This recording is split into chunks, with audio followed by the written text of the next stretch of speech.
doim g'azablangan bo'ladi, baxtsiz bo'ladi, doim xorlikda bo'ladi. Hayotidan doim shikoyat qiladi. Chunki ular iymondan yuz o'girishgan. Iymoni bor odam hayotidan shikoyat qilmaydi. Chunki unga shu kunni bergan Alloh subhanahu va taolo taqdirga yozgan ish bo'lyapti. Mo'min odam qazoy qadarga rozi bo'ladi. Alloh berdimi shu kunni, alhamdulillah deydi. Mana shu iymoni kuniga rozi bo'lishlikka sabab bo'ladi, roziligi esa uni baxtli bo'lishiga sabab bo'ladi. Birodarlar, baxt bu insonning o'zini hayotidan roziligi. Baxt kuningizdan rozi bo'lishligingiz. Alloh azza va jalla mana shu iymondan yuz o'girganlar haqida nima deydi? Astagfirullah. Va man a'rada an zikri fa inna lahu ma'ishatan donka. Mana shu qonun hayotda ishlaydigan. Kim mening eslatmamdan yuz o'girsa, albatta u uchun tang, baxtsiz hayot bo'lur. Bu qonun. Eslatmamdan yuz o'girsa, donka degani torlik degani, tanglik degani. Juda ham bir qattiqlik, qiyinchilik degani. Iymondan yuz o'girgan insonning hayoti shunaqa bo'ladi, garchi dunyosi juda ham katta bo'lsa ham. Garchi qo'lida shuncha katta bor mol davlat bo'lsa ham, iymon bo'lmaydigan bo'lsa, bu insonning hayoti tang bo'lishigini Alloh taolo aytayapti. Birodarlar, eslatmadan yuz o'girgan odam albatta tang hayot bilan kun kechiradi, baxtsiz bo'ladi. Buni Alloh subhanahu va taoloning o'zi aytayapti. Eslatma bu din, eslatma bu iymon, eslatma bu hidoyat. Bu qonun. Va man a'rada an zikri fa inna lahu ma'ishatan donka. Kim mening eslatmamdan yuz o'girsa, bas uning uchun tang hayot bo'lur. Ko'p qaytaramiz bu oyatda. Yodlab olinglar.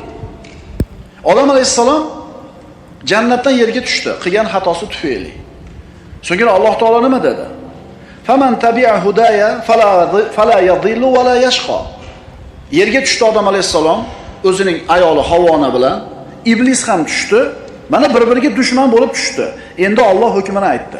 Bas mening hidoyatimga kim ergashsa, mana shu odam yo'ldan ozmaydi, baxtsiz bo'lmaydi. Qaranglarda, kimning baxtli bo'lishligi odam alayhissalom yerga tushgan paytda aytib qo'yilgan formulasi. Kim meni hidoyatimga ergashsa, adashmaydi va baxtsiz bo'lmaydi. Baxt bu hidoyat. Haqiqiy hayot bu iymon, birodarlar. Kishi mana shu Alloh taoloning dinidan, hidoyatidan qanchalar uzoqlashsa, qancha uzoq bo'lib ketsa, uni baxtsizligi ham shuncha kuchayib boraveradi. Xuddi yonib turgan bir o'tni oldiga kelgan sari issig'i tegadi, uzoqlashganingiz sari u issiq, yorug' sizdan uzoq bo'lib, qorong'ida, sovuqda qolib ketganingizdek, hidoyatdan qancha uzoq bo'lsangiz, baxtsizligingiz shuncha kattayib boradi. Endi umuman Allohni tan olmaydiganlarning ahvolini tasavvur qilib ko'ringlar. Allohning zikridan yuz o'girish, Allohning eslatmasidan, dinidan yuz o'girishlik. Birodarlar, buni ham bir ko'rinishlari bo'ladi. Kimdir umuman dinni esdan chiqargan bo'ladi. Umuman hidoyat bilan ishi kori yo'q, mutlaq unutgan. Endi buning baxtsizligi, shaqovati shunga yarasha bo'ladi.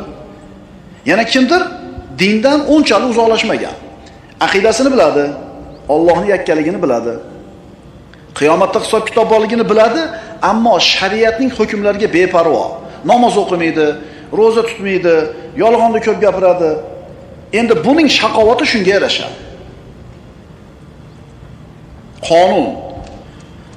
Kim meni eslatmamdan yuz o'girsa, bas albatta u uchun tang baxtsiz hayot bo'lur. Atrofimizdagi odamlarga bir qaraylik-da, o'zini musulmonman deyotgan, kalima go'yman deyotgan, ahli qiblaman deyotgan odamlar. Ularni kuzatsak nimaga guvoh bo'lamiz? Ana shu birodarlarimiz ham baxtli bo'laman deb yurishibdi, nimalardir qilyapti. To'g'rimi? Dunyo matosi ko'p bo'lsa, pulim ko'p bo'lsa, baxtli bo'laman deb o'ylayapti. Aksar odamlarning kallasidagi tushuncha shunaqa. Uni baxtli bo'lishligi nimaga bog'liq? Faqat pulga bog'liq. Shu tasavvur to'g'rimi? Shu tushuncha qayerdan kelib qoldi bizga? Robbimiz Alloh azza va jalla Odam alayhisalom yerga tushirib, meni hidoyatim keladi, kim ushasa adashmaydi, baxtli bo'ladi, baxtsiz bo'lmaydi deb turgan bo'lsa, Qarangda, Alloh taolo meni eslatmamdan yuz o'girganni hayoti tang bo'ladi deyapti. Bu deganichi, albatta kasal bo'ladi, albatta kambag'al bo'ladi, dunyosi qo'lida bo'lmaydi degani emas. Inson sog' bo'lib turib, qo'lida millionlari bo'lib turib ham tang hayot kechirishi mumkin. Ma'qulmi? Ha, buni muqobilida ikkinchi oyat bor. Man amila solihan min zakarin aw unsa.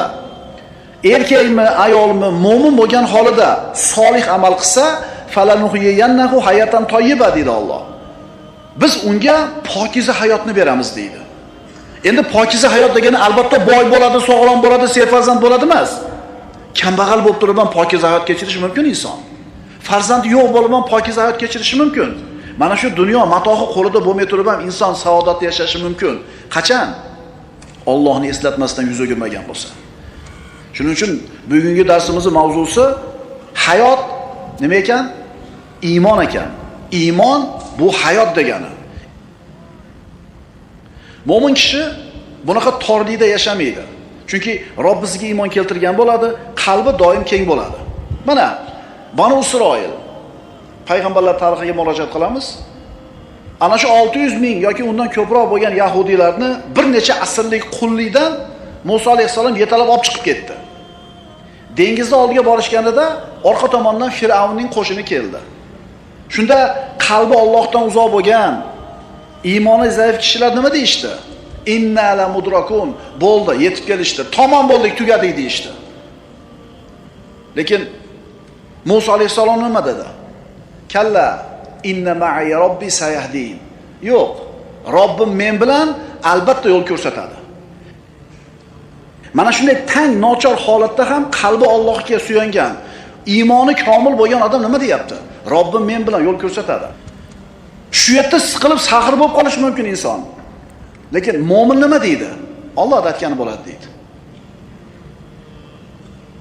Mashhur psixolog olimlardan hisoblangan zamonamizdagi doktor Karl o'zini ruh borasida izlanishdagi zamonaviy inson kitobida shunday deydi. Diqqat qilinglar-da, hozir men faqatgina oyatdan yoki shar'iy ma'nolarda aytgan bo'lsa, mana dunyo odamlari, ana shu musulmon bo'lmagan psixologlarning gapirgan gapini mana o'qib beraman, eshitinglar. Mavzuimiz nima edi bugungi? Iymon hayot demakdir. Hayot bu iymon. Iymoni bor odamma hayot. Iymoni yo'qda hayot emas. Vallazina kafaru yatamatta'una va ya'kuluna kama ta'kulul an'am wan naru maswan lahum. Alloh taolo hayot demayapti ularni hayotini. Vallazina kafaru, kofir bo'lgan insonlar yatamatta'una va ya'kuluna kama ta'kulul an'am. Xuddi chorva hayvonlari singari yeydi, chorva hayvonlari singari ne'matlanadi, boradigan joy jahannam deyapti.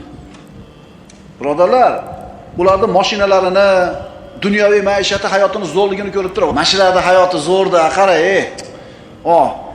Mana qara, bitta mashinasi chizilib qolsa, sirasi yangi olar ekan. 30 ming yurgan mashinani eski der ekan. Mana hayot deyotganlar iymonli hayot nima ekanligini bilmaydi-da. Ana shu psixolog aytadi. 30 yil davomida qabulimga dunyoning turli taraflaridan odamlar kelishdi. Kuchli psixolog. Yuzlagan bemorlarni davoladim. Ularning ko'pchiligi o'rta yosh, ya'ni 35 dan yuqori edi. Ularning orasida o'z muammosini diniy asosda hal qiladigan bironta ham odam yo'q edi. Hayotida bo'layotgan muammolarni din bilan, iymon bilan hal qiladigan bittasi ham yo'q. Nimaga muammoga keldi bular? Nimaga psixologga kelyapti? Chunki iymoni bo'lganida psixologga bormas edi. Nimaga psixologga borasan, aytchi? Domlaga aka, domla manaqa problem bo'lyapti. Nima tavsiya qiladi shariatimiz? Shariatimiz dema deyilgan. Alloh taolaning taqdiri, rozi bo'lishing kerak. Shukr keltir, Alloh taolo senga musibatni bir narsani olib qo'ygan bo'lsa, Alloh undan kattani kechagi evaz Allohdan, ana psixologi. Mana endi dunyoda ko'zga ko'ringan psixolog aytayaptiki, ana shu yuzlagan odamlarning aksariyat 35 dan tevada, o'rta yoshdagi, rosa kuch-quvvatga to'lgan payti, ularning ichida birontasi ham yo'q. Iymon bilan muammosini hal qiladigan. Yana bu psixolog aytadi. Shuni aytish mumkinki, bularning barchasi kasal. Chunki ular din, iymonli insonlarga ato qilgan narsani yo'qotishgan. Haqiqiy iymonni tiklab olmagan kishi aslo shifo topa olmaydi.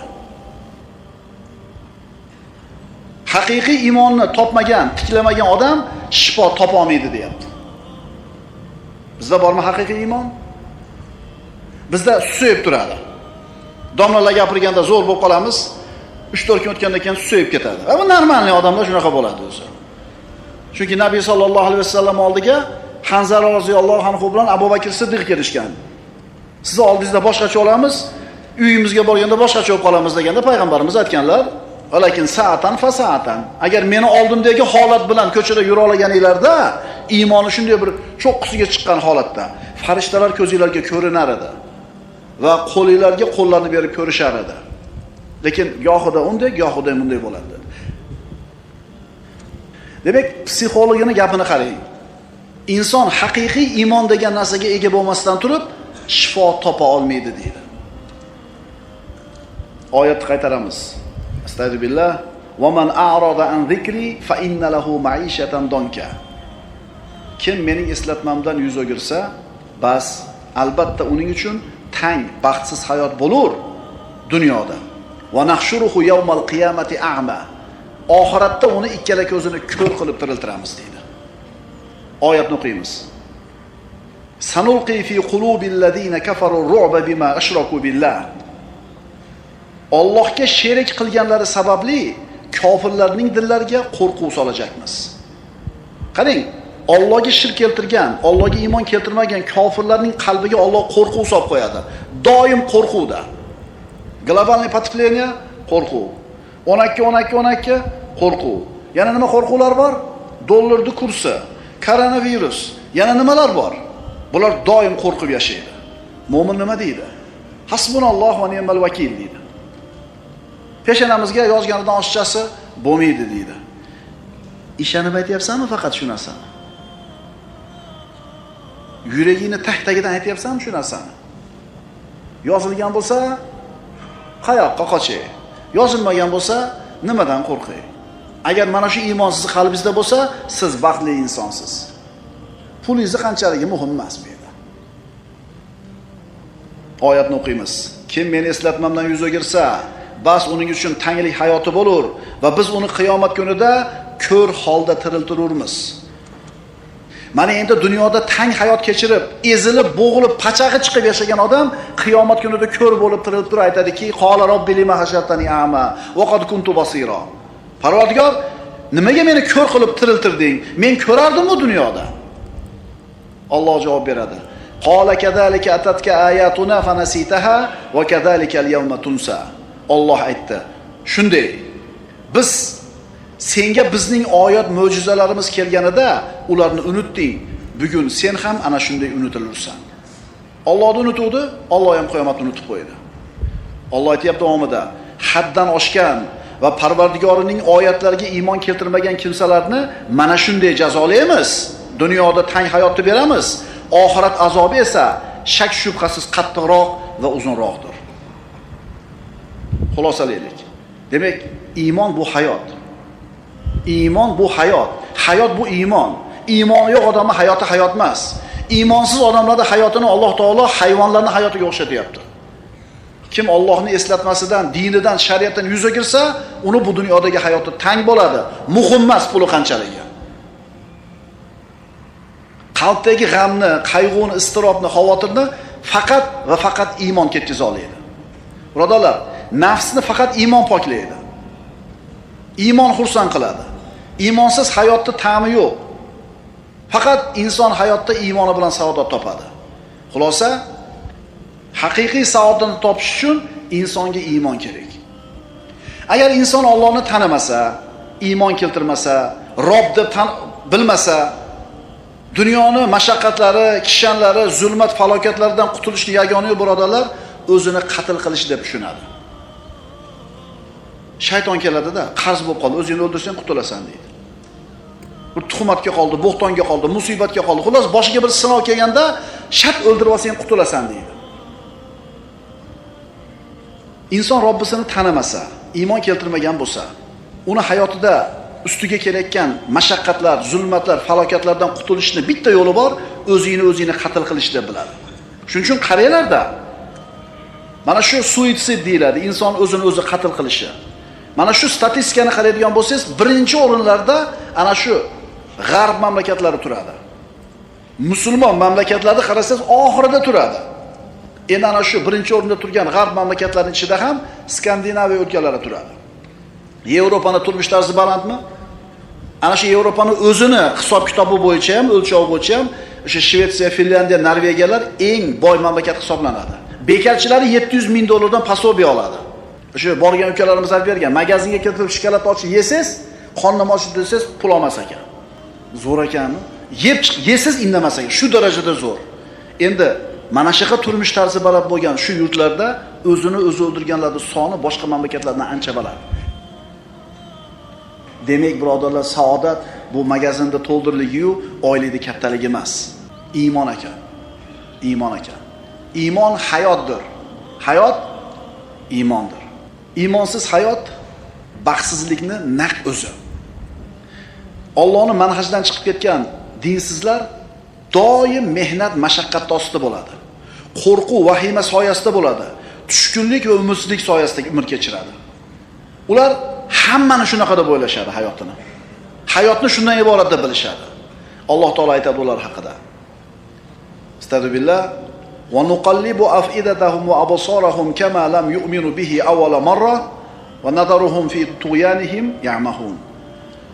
Xuddi avval boshda iymon keltirmaganlar kabi dil va ko'zlarini aylantirib qo'yurmiz va o'z tug'yonlarida adashib, uloqib yurgan hollarida tark qilurmiz. Shuning uchun birodarlar, bu olam uchun Allohdan o'zga iloh yo'q ekanligi iymon keltirish vaqti keldi. Asrlar davomida orttirilgan mashaqqatli va uzoq tajribalardan keyin aql sanamlarning xurofot ekanini, ateizmning yolg'on ekanini tan olish vaqti keldi. Anbiyolar to'g'ri so'z, Alloh taoloning haq ekanini tan olish vaqti keldi. Mulk va saltanat faqatgina Allohning ekanini tan olish vaqti keldi. Alloh har narsaga qodir ekanligini tan olish vaqti keldi. Bu olam, bu insoniyat Allohga suyanishligi kerak. Qoida. Seni saodating, xotirjamliging va rohating iymoningni quvvati yoki zaifligiga qarab bo'ladi. Iymoning qancha quvvatli bo'lsa, saodating, xotirjamlik, rohating ham shunchalik quvvatli bo'ladi. Agar zaif bo'lsa, zaif bo'ladi. Mana endi bu oyatning muqobilidagi ikkinchi oyat. Kim meni eslatimdan yuz o'girsa, unga tang hayot bo'ladi. Endi buni muqobilida. Astagfirullah. Man amila solihan min zakarin aw untha wa huwa mu'minun falanuhyiyannahu hayatan tayyiba wa lanajziyannahum ajrahum bi ahsani ma kanu ya'malun. Erkakmi yo ayolmi, kimda kim mo'min bo'lgan holida biron yaxshi amal qilsa, bas biz unga pokiza hayot ato eturmiz va ularni o'zlari qilib o'tgan amallaridan chiroyliroq ajr savoblar bilan mukofotlaymiz. Demak, saodat topishlikning eng asosiy sharti Allohga bo'lgan iymon. Bu isbot talab qilmaydigan haqiqat. Ammo Allohga iymon keltirmagan, Allohga ishonmaydigan odamlarga, bunaqa xazinaga ega bo'lmagan odamlarga saodatga olib boradigan har qancha sabablar o'rgatsang ham, har qancha ma'lumotlarni bersang ham, har qancha maslahatni ko'rsatsang ham, ularga buni foydasi bo'lmaydi. Undaylar bu maslahatlardan foyda olib baxtli bo'laman demasin. Chunki yana qaytarib aytamiz, saodatning asosiy sababi Allohga bo'lgan iymon. Saodatning sabablarida dars o'tyapmiz mana. Shu sabablarga biz amal qilamiz, biz saodat topamiz. Inshaalloh, chunki iymonimiz bor. Endi xuddi shu sabablarni iymoni yo'q odam qilsin, unga asqatmaydi. Chunki bu sabablar iymoni bor odamlar uchungina ishlaydi. Demak, saodatning sharti Allohni Robb deb tan olish, Muhammad alayhisolamni payg'ambarim deb tan olish, islomni dinim deb tan olishlik. Erkakmi yo ayolmi, kimda kim mo'min bo'lgan holida biron yaxshi amal qilsa, bas biz unga pokiza hayotni ato etamiz. Demak, inson Alloh va'da qilgan mukofotga erishishlik uchun ikkita narsa kerak bo'lyapti. Birinchisi iymon, ikkinchisi solih amal. Innallazina amanu va amilus solihati sayaj'alu lahumur rahmanu wudda. Albatta iymon keltirib, yaxshi amallar qilgan zotlar uchun Rahmon do'stlikni barqaror qilur. Iymon bo'lsin, amal bo'lsin. Lahumul bushro fil hayati dunya va fil axira. Ular uchun dunyo hayotida ham, oxiratda ham xushxabar bordir. Hayot bu iymon degani. Iymon degani bu hayot degani. Pokiza hayot kimda bo'ladi? Iymonli odamlarda. Allohni yakkaligiga iymon keltirgan, Robbisining va'dasiga aniq ishongan, qalblari Parvardigorga muhabbatli bo'lgan, adashish va aynishdan pok bo'lgan insonlarda bo'ladi. Mana shu sifatlarga ega odamlar falokat vaqtida xotirjam bo'ladi, qazo oldida qalblari sokin bo'ladi, qadarga, taqdirga rozi bo'lishadi. Binobarin saodatli bo'lishadi. Shuning uchun ular baxtli bo'lishadi. Shuning uchun ular yuqoridagi oyatda aytilgan pokiza hayotga erishishadi. Chunki ular Allohni Rob deb, islomni din deb, Muhammad alayhisalomni o'zining nabiysi va rasuli deb rozi bo'lishdir.